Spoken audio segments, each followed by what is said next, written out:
Opening the box sets the tone immediately.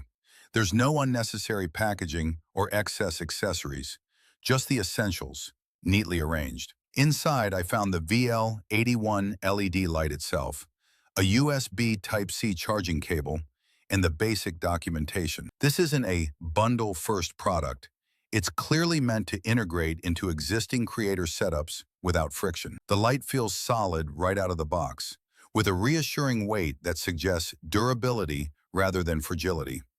Everything about the unboxing experience reinforces the idea that this is a working tool, not a decorative accessory. The VL81 isn't trying to reinvent portable lighting, and that's precisely why it works so well.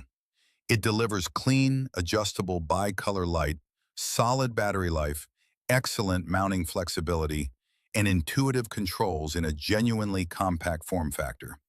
For vloggers, mobile filmmakers, streamers, and anyone building lightweight camera rigs, the VL81 is a reliable, well-designed fill light that punches above its size.